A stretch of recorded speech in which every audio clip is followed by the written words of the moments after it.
जब दुर्योधन ने भीष्म पितामह से कहा, मेरे 99 भाई मरने की कतार पर खड़े हैं और भीष्म पितामह जी आप इतने बड़े योद्धा होकर आप कुछ नहीं कर सकते,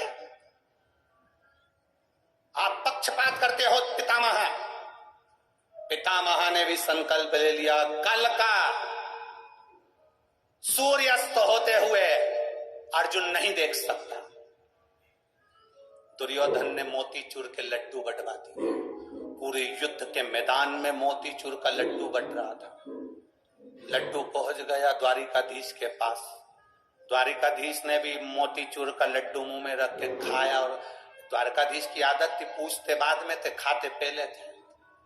उनने जो मुंह में लड्डू रख लिया और लड्डू रखने के बाद पूछा, क्यों रे ये लड्डू काहे का बट रहा है? कि दुर्योधन बंटवा रहा है, कल अर्जुन मर जाएगा। कल अर्जुन मर जाएगा? हाँ। क्यों? भीष्म पितामह ने प्रतिज्ञा करी है, कल का सूर्यास्त होते हुए अर्जुन नहीं देख सकता। और भीष्म पितामह जब प्रतिज्ञा करते हैं तो वो पक्की करते हैं, कल अर्जुन मरेगा। प्रतिज्ञा भीष्म पितामह की। भगवान के मुंह में आधा लड्डू तो भरा रहेगी, आधा लड्डू हाथ में रहेगी, और आधा लड्डू लेकर भगवान द्रौपदी के पास पहुंच गए। द्रौपदी ने कहा, भैया तू? द्रौपदी ले लड्डू खा ले। द्रौपदी पूछी, भैया आज इतनी रात को रात्रि के दूसरे पहर में लड्डू बांटने आए हो? क्यों? भगवान बोले, पहले खा तो ले फिर सुन ले। द्रौपदी ने लड्डू मुंह में लिया, पूछा, द्वारिकानाथ आज लड्डू किस बात का बट रहा है? भगवान कहने लगे, द्रौपदी कल तेरा पति मर जाएगा, तू विधवा हो जाएगी। कल तेरा पति मर जाएगा, तू बेधव्य हो जाएगी। द्रौपदी कहने लगी, भैया एक ही लड्डू लेके आया, अब पति मरने के बाद तुम्हें लड्डू भी नहीं खा सकती, तो कम से कम 2-4 एक बार में खिला देता।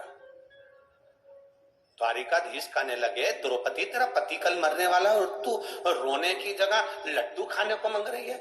इतने में द्रौपदी कहने लगी, जब यहां द्वारिकाधीश लड्डू खिला रहा है पति मरने का, तुम्हें क्यों ना खाऊं? भगवान ने कहा, लड्डू फेंक द्रौपदी, भीष्म पितामह के कमरे में जा, कक्ष में जा। द्रौपदी ने कहा, भीष्म पितामह के कक्ष में नहीं जा सकती, वहां द्वारपाल लगे हैं, बहुत सारे द्वारपाल लगे, मुझे अंदर नहीं जाने देंगे। हम इधर कौरवों की सेना में कैसे चले जाएं? भगवान ने कहा, इतना घूंघट डाल, और इतना घूंघट करके भीष्म पितामह के कक्ष में जाना। द्वारपाल पूछेंगे कौन हो? कह देना झूठे बर्तन उठाने आई हूं, नौकरानी, सेविका हूं, दासी हूं। इतना घूंघट करना। भीष्म पितामह को भी अपना चेहरा मत बताना, उनके चरण पकड़ लेना। चरण पकड़ना, जब तक वो आशीर्वाद नहीं दे दे तब तक मुंडा मत दिखाना। द्रौपदी कहने लगी, चिंता मत करो। अब तो द्रौपदी चली, इतना घूंघट कर इतना घूंघट करके द्रौपदी चली। ये इतना घूंघट माताएं 2 बार ही करती है। एक बार शादी करके आती है, तब मुंह दिखाई होती है तो सोने की रकम मिलती है, और एक बार माता इतना घूंघट जब करती है, घर में कोई बुजुर्ग मरता है, क्योंकि आंसू तो एक भी नहीं आते, बट डिजाइन में अंदर से चिल्लाती रहती है। 2 बार इतना घूंघट। अब द्रौपदी ने इतना घूंघट करा और भीष्म पितामह के कक्ष में जाने लगी। द्वारपालों ने पूछा, कहां जा रही हो, कौन हो तुम? मैं दासी, झूठे बर्तन उठाने आई। जाओ अंदर जाओ। भीष्म पितामह के कमरे में जो द्रौपदी पहुंची तो भीष्म पितामह को नींद नहीं आ रही थी, क्योंकि कल अर्जुन मरने वाला है। खिड़की में से भीष्म पितामह बाहर झांक रहे थे, और द्रौपदी ने जाकर भीष्म पितामह के चरण पकड़ लिए। पितामह को लगा कि रोज दुर्योधन की धर्म पत्नी प्रणाम करने आती थी, आज थोड़ा जल्दी आ गई। रोज ब्रह्म मुहूर्त में आती थी, आज थोड़ा जल्दी आ गई। तो पितामह ने तुरंत देखा कि दुर्योधन की पत्नी पांव पड़ने आई है, धोख लगाने आई, प्रणाम करने आई। पितामह ने आशीर्वाद दे दिया, अखंड सौभाग्यवती भव। अब देखिए, नीचे से ट्यूब दबा और ऊपर से आशीर्वाद निकला, अखंड सौभाग्यवती भव। और द्रौपदी जो पल्लू ली थी उसने उठाया, जो उठाया तो भीष्म पितामह कहने लगे, द्रौपदी तू? कल तो मैंने अर्जुन को मरने का बोला है कि सूर्यास्त नहीं देख पाएगा, और मैंने तुझे आशीर्वाद दे दिया अखंड सौभाग्यवती होने का। द्रौपदी कहती है, अब तो कल देखा जाएगा। कि ये ट्यूब असर करेगा कि नहीं करेगा। अब कल देखेंगे। नहीं तो लोग तो कहते रहते हैं ये ट्यूब लगाओगे तो 5 दिन में गोरे हो जाओगे। अब 5 दिन लगाने के बाद मालूम पड़ेगा कि सही हुआ कि नहीं। अब कल देखेंगे तुमने जो आशीर्वाद दिया अखंड सौभाग्यवती होने का, वो फला कि नहीं फला। उधर अर्जुन, इधर भीष्म पितामह। अर्जुन के रथ पर मेरा द्वारिका नाथ खूब मुस्कुरा रहे भगवान कृष्ण। अब फंसे, अब सूर्य अस्त नहीं देख पाएगा और इधर से आशीर्वाद दे दिया अखंड सौभाग्यवती होने का। अब द्वारिका नाथ मुस्कुरा रहे और भीष्म पितामह अंदर से क्या करूं। पितामह ने तुरंत अपने कक्ष में से पत्र बुलवाया, पत्र को बाण पर लपेटा और बाण पर लपेटकर जो फेंका द्वारिकाधीश के चरणों में पत्र गया। द्वारिकाधीश ने जो पत्र निकाल कर पढ़ा तो उस पत्र में लिखा था, दीन बंधु दीनानाथ मेरी डोरी तेरे हाथ। पत्र में लिखा था, दीन बंधु दीनानाथ मेरी डोरी तेरे हाथ। वचन तुमने दिलवाया कि अर्जुन कल का सूर्य अस्त नहीं देख पाएगा, और आशीर्वाद भी तुमने दिलवाया, जो संसार में होता है वो तुम करवाते हो। तो अब तुम्हें संभालना है, वचन भी रहना चाहिए और आशीर्वाद भी रहना चाहिए। द्वारकाधीश जो पत्र पढ़े तो मुस्कुरा रहे थे, अब चक्कर आने लगे। जैसे द्वारकाधीश रथ से नीचे उतरे तो अर्जुन ने पूछा, प्रभु हुआ क्या है। भगवान के कुछ नहीं हुआ, जरा शांति रखो। इतने में रुक्मणी, सतभामा, जामंती, कालंदी, मित्रवंदा, लक्ष्मणा, भगवान कृष्ण की 16,108 रानियां जो युद्ध को आनंद के साथ विचार कर देख रही थी, वो सब की सब मानसिक रूप से भगवान द्वारकाधीश के सामने आकर खड़ी हो गई। आकर खड़ी होकर बोली, नाथ क्या बात है, आप चुप होकर क्यों बैठे हो, क्या हो गया। भगवान ने पत्र दिया, रुक्मणी पढ़ो। ये पत्र में लिखा है, भीष्म पितामह ने आशीर्वाद दे दिया है द्रौपदी को अखंड सौभाग्यवती होने का, और भीष्म पितामह ने वचन लिया है, संकल्प लिया है कि अर्जुन का सूर्य अस्त होते हुए नहीं देख पाएगा। क्या करना चाहिए। रुक्मणी जी ने कहा, अर्जुन से कहो बाण छोड़े, भीष्म पितामह के शरीर को छेदित कर दे, बाणों की सैया पर भीष्म पितामह को पटक दो। भगवान कहते हैं, भीष्म पितामह को बाणों की सैया पर नहीं पटक सकता, बहुत भजन किया है उसने, मेरा दर्शन किया है उसने, मेरा कीर्तन किया है उसने, बाणों की सैया पर कैसे पटक दूंगा। भगवान जैसे ही बोले तो रुक्मणी जी बोली, आप चिंता मत करो, जितनी एकादशी के व्रत भीष्म पितामह ने करे वो दुनिया में किसी ने नहीं करे। गौ माता की गौशाला में भीष्म पितामह जाते थे, 26 एकादशी के नाम पर 26 गौशालाओं का स्मरण भीष्म पितामह करते थे। एक एक गाय का नाम एकादशी के नाम से रख रखा था। जिस दिन एकादशी रहती थी, एक गौशाला में जाकर गौ माता के साथ गाय को भी फलार करते थे और खुद भी फलार करते थे। गौ माता की दिन भर सेवा करते थे। ये भीष्म पितामह ने गौ माता की एकादशी पर बहुत सेवा करी है, इसलिए आप चिंता मत करो। अर्जुन से कहो बाण छोड़ेगा। दुनिया के लोगों को लगेगा कि बाण भीष्म पितामह के शरीर में लगे हैं, पर भीष्म पितामह के शरीर में बाण नहीं लगे होंगे। भीष्म पितामह ने जितनी एकादशी के व्रत अपने जीवन में करे हैं, वो सारी एकादशी भीष्म पितामह को हाथ में झेली पड़ी होगी। जितने दिन तक भीष्म पितामह मृत्यु लोक में रहेंगे, उतने दिन तक एकादशी भीष्म पितामह को अपने हाथों पर झेल कर रखेगी। इसीलिए बार बार कथाओं में कहते हैं, वल्लभ कुल की एकादशी करो, भले बकरी जैसे चरो, पर एकादशी करो। जेब में मूंगफली का दाना सेक के रख लो, दिन भर भूख लगे दिन भर चरो, पर एकादशी करो। 25 बार चिप्स तल के खा जाओ, 4 इतने बड़े बड़े पपीते लियाओ, सुबह से लेकर रात तक खाते रहो, पर एकादशी करो, काम आती है। मृत्यु के समय पर वही एकादशी काम आएगी जो तुमने करी है। बाद में दी हुई एकादशी बड़े बेटे ने 4 दे दी, छोटी बहू ने 5 दे दी, पंडित जी ने कहा एकादशी दे दो बुजुर्गों को, इनने 3 दी, उनने 2 दी, उनने 5 दी, उनने 4 दी। जो मरा उसने एक भी नहीं करी, तो इनकी जरूरत पड़ी।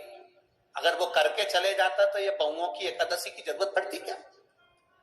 करके जाना था ना एकादशी, करके नहीं गया। कई लोग कहते हैं गुरुजी हमसे व्रत नहीं बनता, तो हमने कहा हमने कौन करे कि व्रत करो, तुम तो दिन भर चरो, दिन भर चरो ना। फ्रिज में रख दो मूंगफली का दाना सेक के, कूलर के ऊपर गुड़ रख दो 2 बट्टी, खिचड़ी बना के रख दो कमरे के अंदर, जहां से निकलो भाई निपटा। के कौन की तुम भूखे रहो, तुम तो खूब चरो और एकादशी करो।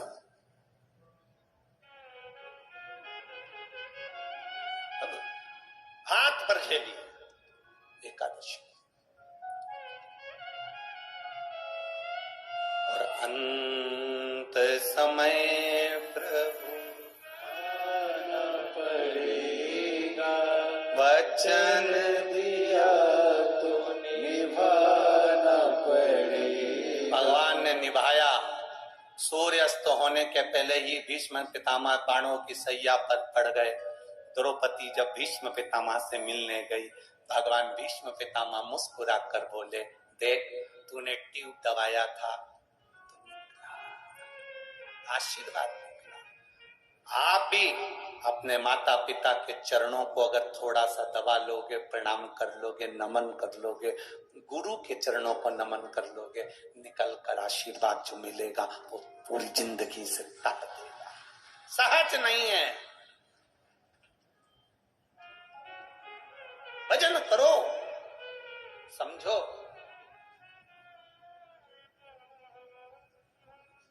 बहुओं से निवेदन है, प्रणाम कर लिया करो थोड़ा थोड़ा। कोई कोई कोई सास को अगर ज्यादा प्रणाम करोगी तो कभी ज्यादा खुश होगी, कभी कभी ट्यूब ज्यादा भी निकल जाता है। तुम निकालना कम चाहती हो पर ज्यादा निकल जाता है। कभी कभी तुम्हारे ज्यादा पांव पड़ लिया तो सास का मन करेगी नहीं तो निकाल के तुरंत हाथ में से अंगूठी चुपचाप रख ले। किसी से मत कहना, बड़ी के मत बताना, छोटी के मत बताना, मंजली धरना है। और ये भी इतनी चतुर, तुरंत साड़ी में बांध के और धर ली। और एक दिन कहीं करवा चौथ के दिन इन्हें पहन ली, और पहनते से फिर बड़ी बहू ने देख लिया, क्यों रे ये अंगूठी तो सास की दिखे, कहीं नहीं ट्यूब दबाया था निकल के बाहर। ये तो बड़ी भजन करोगे जितना जितना माता पिता गुरु शिक्षक का आदर करते चलो, सम्मान करते चलो, पिता का आदर करते चलो, सम्मान करते चलो, ये जिंदगी का एक आनंद तत्व है जो हमें प्राप्त होना चाहिए। इसी कोरोना महामारी में सबके बैंक में 50-50, 1-1 लाख, 2-2 लाख रुपए, ऐसा कोई नहीं जिसके बैंक में पैसा नहीं पड़ा था। पर कोरोना में बैंक भी नहीं खुले, पैसा जितना काम नहीं करा कोरोना में, उतनी दुआ काम कर गई जो तुम्हारे बुजुर्गों ने तुमको आशीर्वाद दिया।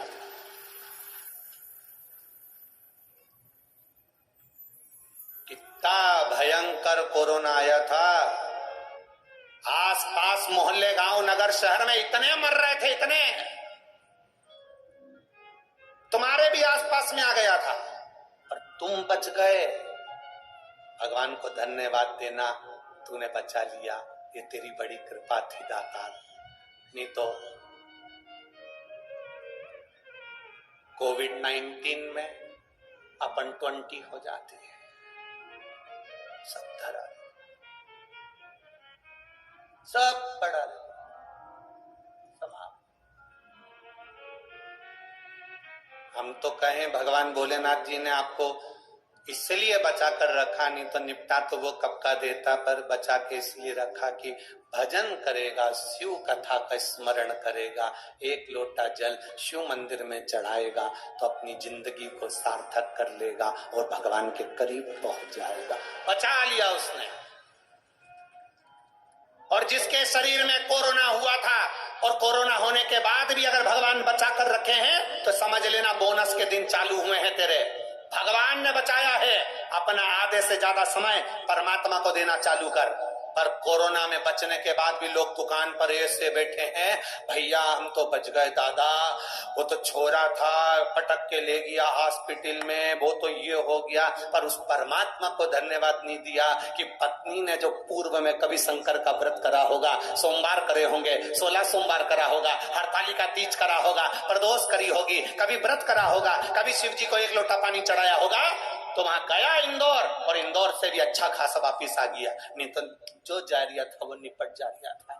और अब दुकान पे बैठा तो भगवान को याद कर लिया कर, दिन भर बैठे बैठे थोड़ी देर में 4-5 ग्राहक चाहे आए, उसके बाद फिर भगवान को याद कर ले, श्री शिवाय नमस्ते। फिर ग्राहक आ गए, उनसे बात कर ले, 5 मिनट बाद फिर वापिस श्री शिवाय नमस्तुभ्यम।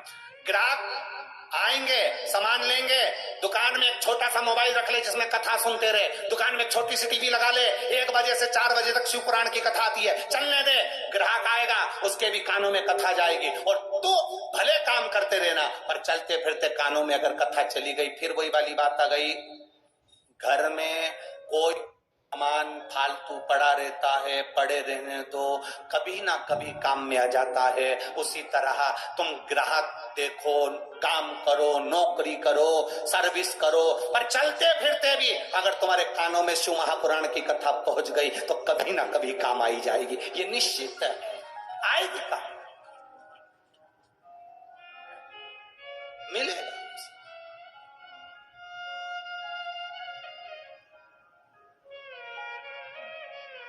अरे कितने किस्मत वाले हो, जरा विचार करो। अभी तक ये जितने लोग यहाँ सेवा में लगे हुए हैं, जितने लोग सेवा में लगे हैं,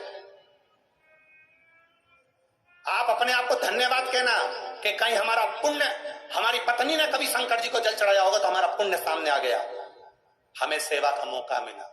हमारे को भी नौकरी में ना जाने कहां कहां लगे रहते, पर 7 दिन कम से कम शंकर जी की कथा भी सुनी और शंकर जी की सेवा भी करी। बाकी की नौकरी तो होती रहती है, सेवा चलती रहती है। सेवा में लगाया तो उस परमात्मा ने, तुम्हारे पुण्य सामने आ गए, तुम्हारी पत्नी के पुण्य सामने आ गए, इसलिए शिव महापुराण में सेवा में 7 दिन उसने लगा लिया तुमको।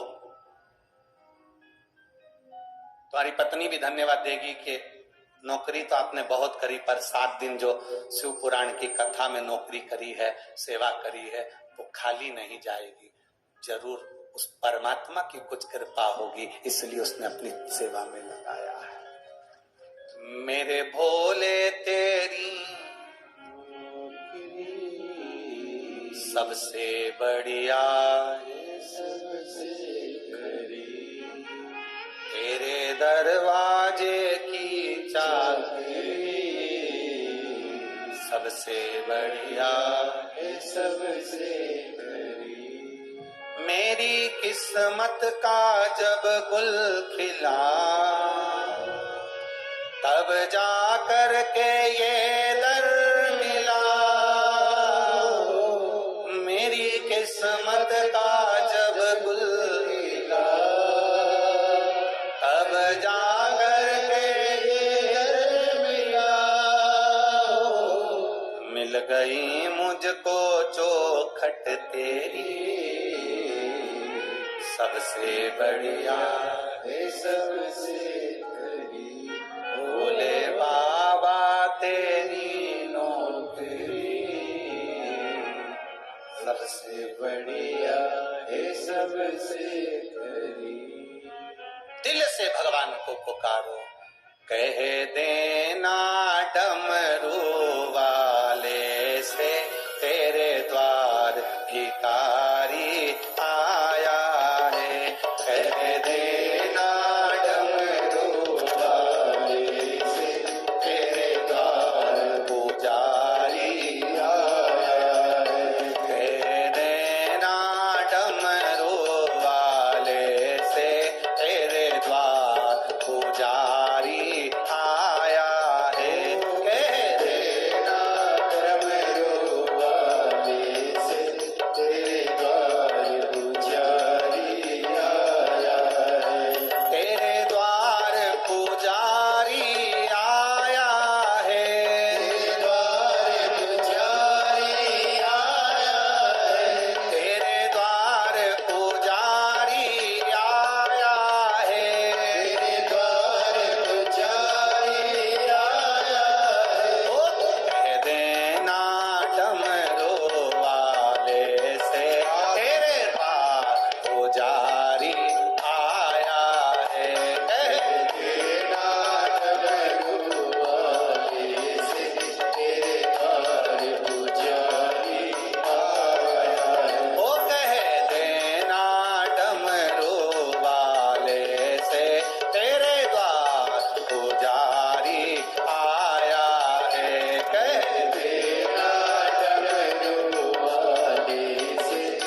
महादेव से दिल से बाबा देवादिदेव महादेव से प्रार्थना करिए।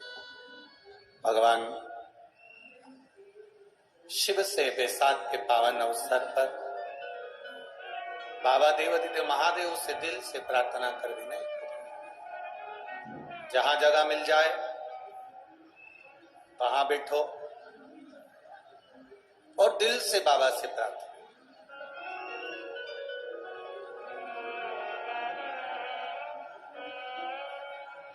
श्री शिवाय नमस्तुभ्यं। श्री शिवाय नमस्तुभ्यं।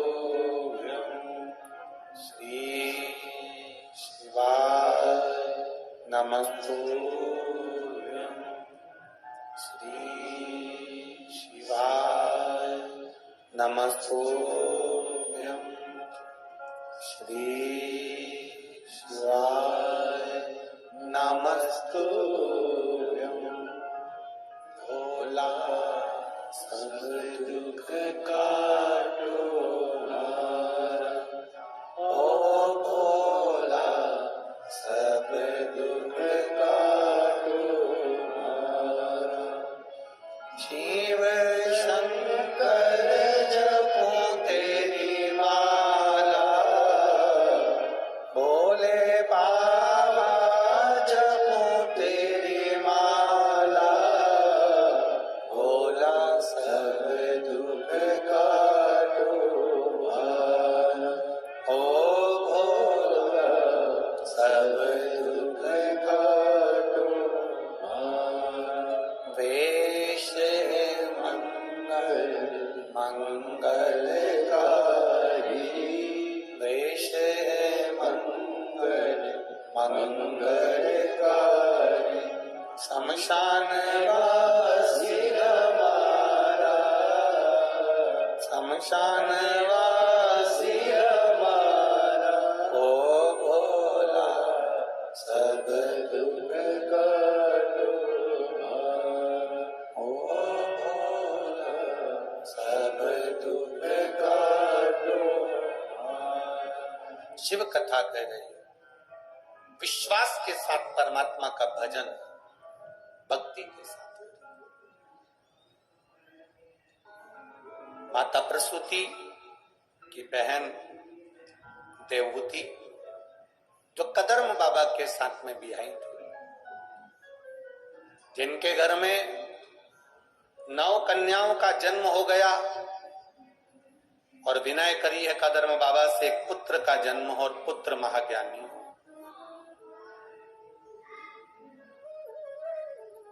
कदर्म देवहूति का आगमन माता प्रसूति के यहां होता है। जहां बैठकर माता प्रसूति जी ने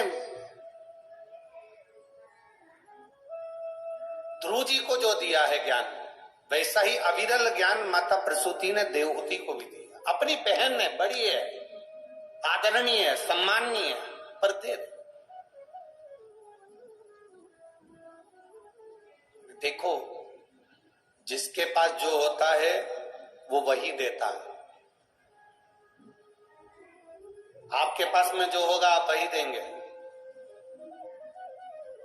भगवान कृष्ण का जब जन्म महोत्सव हुआ तो दशरथ जी के यहाँ राम जी का जन्मोत्सव हुआ तो दशरथ जी ने माणिक मोती सोना चांदी हीरा पन्ना इतना लुटाया, इतना लुटाया, इतना लुटाया कि अयोध्या में मणि पर्वत बन गया। रतन पर्वत, मोती पर्वत, मणि पर्वत बन गया। इतने इतने हीरे पन्ने लुटाए थे।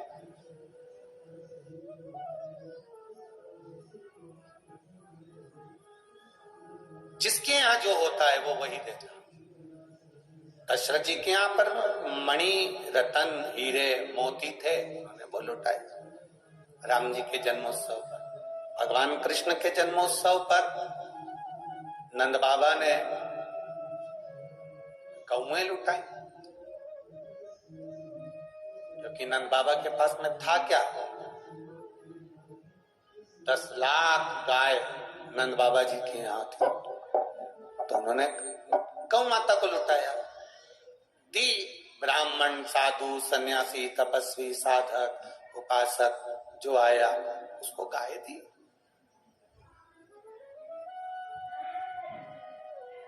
बोल भागवत जी में भजन में लोग कहते हैं ना, नंद बाबा ने गौएं लुटाई, अरे रहा ना एक भी खाली, आज यशोदा की झोली भारी। नंद बाबा ने गौएं लुटाई, खूब लुटाई। अरे नंद बाबा ने गौएं लुटाई, नंद बाबा ने गौएं लुटाई, अरे रहा ना एक भी खाली, आज यशोदा की झोली भरी। यशोदा मैया की झोली भरी तो नंद बाबा ने गौएं लुटाई। जिसके पास जो होगा वो लुटाएगा।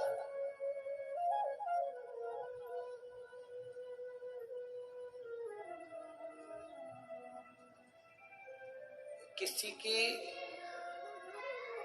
नमकीन की फैक्ट्री होती है तो वो नमकीन ज्यादा खिलाता है, किसी की मिठाई की दुकान होती है तो वो मिठाई ज्यादा खिलाता है।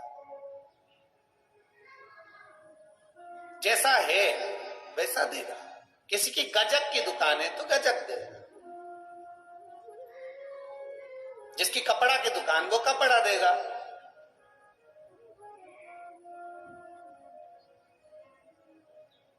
जिसके पास जो होता है वो देता है। माता प्रसूति के पास क्या है?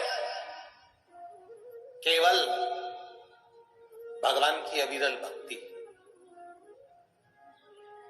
जिस समय पर माता सती यज्ञ की अग्नि में कूदने वाली थी, तब पूरी शिव महापुराण की कथा उठाकर देखना और पूरी भागवत उठाकर देखना, पूरी रामचरितमानस उठाकर देखना। जितनी जितनी पुराणे आप उठाकर देखेंगे उसमें आपको वर्णन मिलेगा कि सती मैया के आने से बहनें अच्छे से नहीं मिली। सती मैया जब आई तो उनके भाई अच्छे से नहीं मिले। सती मैया जब आई तब उनका पिता अच्छे से नहीं मिला। पर अगर कोई अच्छे से मिली तो वो सती माता की मां थी, माता प्रसूति और वीरणी, जो अपनी बेटी से हृदय से मिली है, दिल से मिली। जिसमें ज्ञान भरा होता है, जिसमें ज्ञान भरा है वो अज्ञानता से, अभिमान से थोड़ा दूर है। जिसमें ज्ञान है वो अहंकार से परे है।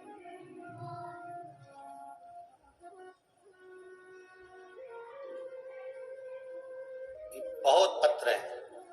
इन पत्रों में हम पत्र लेकर सीहोर नहीं जाते, यहीं रखे रहते। इन पत्रों में जिन जिन के हृदय के भाव हैं, किसी का लीवर, किसी का किडनी, किसी के शरीर में गठान, किसी का कैंसर, किसी की यहाँ संतान, ये सब इन पत्रों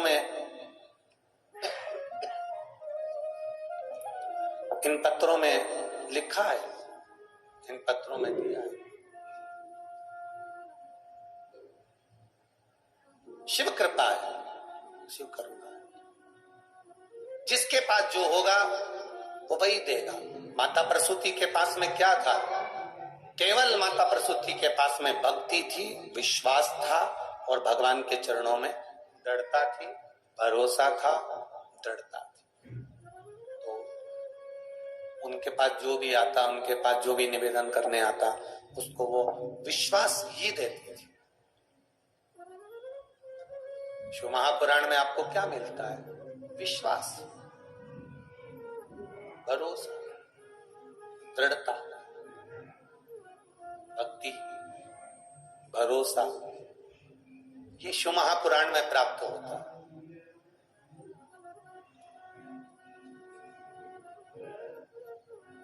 कई लोग कहते हैं कि गुरुजी शिव पुराण इतना भरोसा देती है, इतना विश्वास प्रकट करती है, इतनी दृढ़ता प्रकट करती है, इतना भरोसा प्रकट करती है, इतना विश्वास, इतना भरोसा, इतनी दृढ़ता कि कोई कहीं भटकता ही नहीं है, भटकता ही।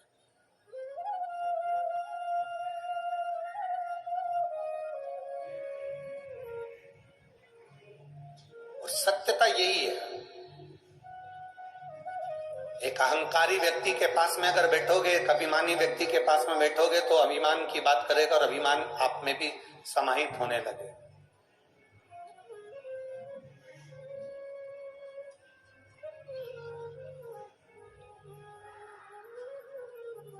क्यों कहा जाता है कि परिवार में एकजुट होकर रही है, एक साथ रही है। 4 भाई का परिवार है, चारों का अलग अलग भोजन बन रहा है, मना नहीं है। चारों की जमीन अलग अलग है, मना नहीं है। चारों अलग अलग भोजन बन रहा है, चारों की जमीन अलग है, चारों के बच्चे अपने अपने घर में रह रहे हैं, पर निवेदन, चारों की जमीन अलग हो, चारों के घर भले अलग हो, चारों के विचार भले अलग हो, पर निवेदन है कि चारों परिवार के व्यक्ति जब किसी के यहाँ जाएं तो एक जैसे एकजुटता नजर आना चाहिए। ये नहीं कि यहां से गला पकड़ा रे बाबू, यहां से कोई कहे इधर वाले के लिए कुछ कह दिया, इधर वाले ने उधर वाले के लिए कह दिया, उधर वाले ने इधर वाले के लिए कह दिया, ऐसा नहीं होना चाहिए। एकजुटता। एक प्रैक्टिकल करके देखना, एकजुटता में कितना आनंद होता है। एक प्रैक्टिकल करिएगा, एकजुटता का आनंद देखिएगा कि एकजुटता का आनंद कितना होता है, एकजुटता का रसतत्व कितना होता है, एकजुटता का आनंद कितना होता है।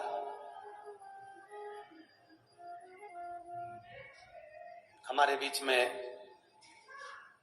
24 अवतार मंदिर में कथा की अग्रणता रखने वाले मनोज जी पटेल जी यहाँ पधारे हैं। एक बार जोरदार ताली बजाकर स्वागत। एकजुटता का जो आनंद है वो कितना प्रबल है।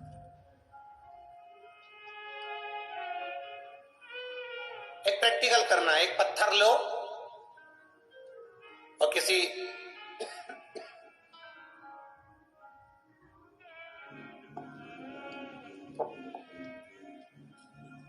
एक पत्थर लो और उस पत्थर को, किसी जानवर को, किसी जीव को आप मारेंगे, कुत्ते को मारेंगे, बिल्ली को मारेंगे या किसी को मारेंगे, तो वो डर कर, भय खाकर वो जीव, वो जानवर भाग जाए।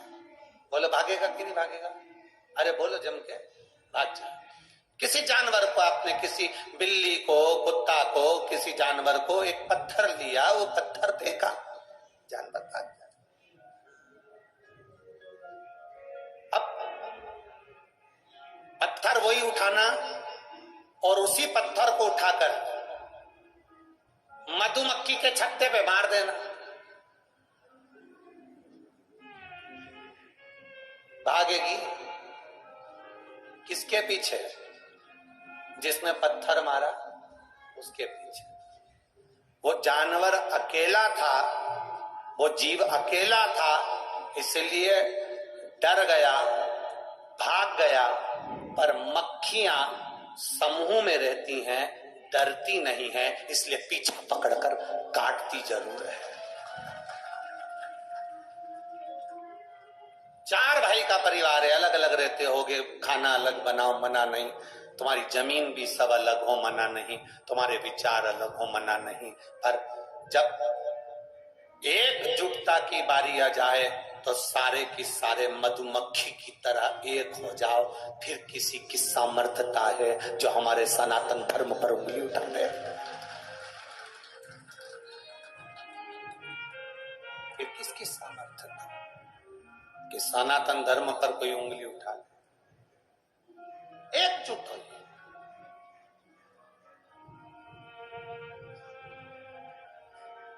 कोई ये आज मीडिया वाले पूछ रहे थे कि गुरुजी आप कथाओं में बार बार कहते हो कि निर्माल्य विसर्जन करने के रथ गांव गांव नगर नगर शहर शहर की माताएं चला रही हैं, भाई लोग चला रहे हैं। हफ्ते में एक बार निर्माल्य विसर्जन का रथ रविवार सोमवार मंगलवार जो दिन आपके यहाँ पुड़ता है आप लेकर निकल रहे हैं और उसमें श्री शिवाय नमस्तुभ्यम ये मंत्र उसमें चल रहा है। उस मंत्र के चलने का कारण केवल इतना है कि जो सुने वो शंकर को नमन करता हुआ निर्माल्य की सामग्री उसमें डाले। कोई कैलेंडर, शादी की पत्रिका, कोई अखबार में भगवान का फोटो, ये तुम्हारे पास में पड़े में रोड पर चलते चलते कई लोगों को हमने देखा है, जरा सा एक सोने का मोती पड़ा हुआ मिल जाता है जो झुककर उठा लेती हैं, 500 का नोट पड़ा मिल जाए तो झुककर उठा लेती हैं, कई लोग उठा लेते हैं। पर भगवान का फोटो अगर अखबार में या माचिस पर या अगरबत्ती के पुड़े पर जमीन पर पड़ा मिल जाए कोई नहीं उठाता। प्रयास करना उसको उठाकर एक पर्स में रख लेना, जब तुम्हारे यहाँ निर्माल्य विसर्जन की गाड़ी निकले उसमें उसको ले जाकर डाल देना तो वो कहीं विसर्जन हो जाए। हमारी नदी तालाब सरोवर सब शुद्ध रहे, इसमें अशुद्धता का भाव ना आए। जल अगर आज रहेगा तो कल हमारा जीवन रहेगा। आज भी श्री तिलकेश्वर महादेव राठौर समाज महिला मंडल, श्री तिलकेश्वर महादेव राठौर समाज महिला मंडल महिदपुर सिटी जिला उज्जैन मध्य प्रदेश से आशा जी राठौर वार्ड क्रमांक 1 के पार्षद हैं, जिनके द्वारा और ये तिलकेश्वर महादेव राठौर समाज महिला मंडल द्वारा महिदपुर में भी एक निर्माल्य विसर्जन रथ चालू हो रहा है। एक बार जोरदार ताली बजाएं। बहुत बहुत साधुवाद है।